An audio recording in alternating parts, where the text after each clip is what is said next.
আসসালামু আলাইকুম দর্শক, আশা করি আপনারা অনেক ভালো আছেন। তো এই মুহূর্তে আমি আমার মরিচের প্লটে অবস্থান করতেছি। তো মরিচের প্লটের আপডেট দেওয়ার জন্যই ভিডিওটিতে আসা। তো আপনারা যে গাছগুলো দেখতে পাচ্ছেন, তো এই গাছগুলো জুলাই মাসের 5 তারিখে রোপণ করা হয়েছে। আজকে 16 তারিখ, 15 দিন বয়স অলরেডি, 10 দিন বয়স অলরেডি হয়ে গেছে। তো এই 10 দিনে আমাদের গাছের গ্রোথ যতটুকু আমরা পাই সেটা কিন্তু পাইনি। তো কেন পাইনি এটা নিয়ে বিস্তারিত কথা বলবো। তো চলুন ভিডিওটি শেষ পর্যন্ত দেখবেন আশা করি।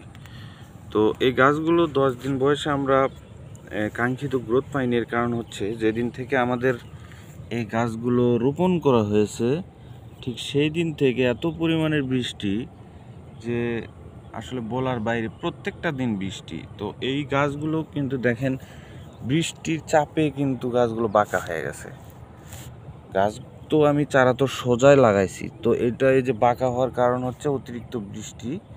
এই বৃষ্টির প্রেসারে কিন্তু এই বাঁকা হয়ে গেছে। অনেক গাছ আমার কিন্তু এই ধরনের বাঁকা হয়ে গেছে। এই যে আবার কিছু দাঁড়ায় আছে। এমন পরিমাণের আগাছা জন্ম নিছে এই বৃষ্টির কারণে, কিন্তু আগাছাগুলো ঠিক মতো আমি পরিষ্কার করতে পারিনি। তো এই 10 দিনের জার্নিতে আমাদের এই গাছে আমরা ব্যবহার করেছি শুধু ছত্রাকনাশক এবং পাতা বিষ, যেটা ধরেন খুবই সামান্য, যেটা পাতা বিষ। কোনো ধরনের কুকরির ওষুধ কিন্তু এখন পর্যন্ত আমরা ব্যবহার করিনি, কারণ গাছগুলো এত দুর্বল হয়ে পড়ছিল বৃষ্টির কারণে যে শুধুমাত্র গাছগুলোকে বেঁচে রাখার উদ্দেশ্যেই কিন্তু আমরা ছত্রাকনাশক ব্যবহার করেছি।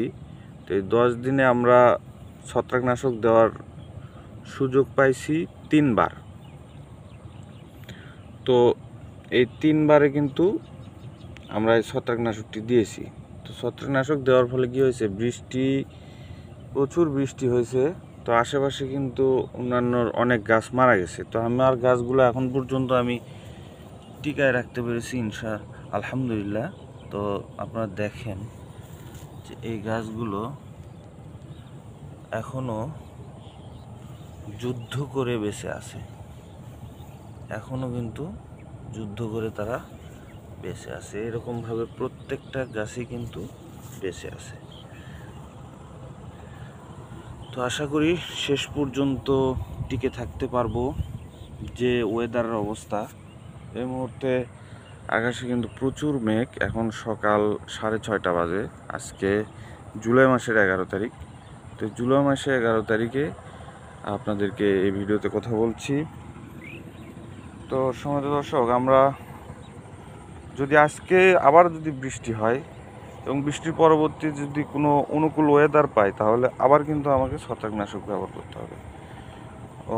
তো এটাই হচ্ছে বর্ষার মৌসুমে মরিচ চাষ করতে গেলে যে সমস্যাগুলো হয়। আপনি স্প্রের বিষয়টা এলোমেলো হয়ে যাবে। যারা শিডিউল স্প্রে ফলো করেন তাদের কিন্তু শিডিউল স্প্রে ঠিক থাকবে না, কারণ বৃষ্টি এবং ওয়েদার সমস্যার কারণে আপনাকে ছত্রাকনাশক স্প্রে করা লাগতে পারে। এখন শিডিউল স্প্রে আছে হয়তো আপনার আজকে ভিটামিন অথবা কুকরির জন্য, পোকা এবং মাকড়ের জন্য, তো সেটা তো আপনি দিতে পারবেন না। তখন গাছের বয়স চেঞ্জ হয়ে যাবে, শিডিউল স্প্রে তখন মেনটেন থাকবে না। তো এই কারণে নলেজ দরকার, নিজস্ব একটা নলেজ দরকার, যে নলেজ দিয়ে আপনি কিন্তু আপনার মরিচ চাষ করতে পারবেন। কারণ নিজস্বভাবে আপনি যদি জানা না থাকে গাছ কখন কি দিতে হবে এবং গাছের কি কি সমস্যাগুলো দেখা দিচ্ছে, এগুলো কিন্তু আমাদের চিহ্নিত করতে হবে। তো দর্শক, আমি আরও একটি কাজ করেছি। আপনারা যারা অভিজ্ঞ চাষি আছেন তারা জানেন যে এই যে মালচিংয়ের এই সাইড দিয়ে, মালচিংয়ের এই পাশ দিয়ে, যে পুরো এই লাইনটা জুড়ে শেষের গাছগুলো কিন্তু মারা যায়। এটা কেন মারা যায় এটা অনেকেই কিন্তু জানে না।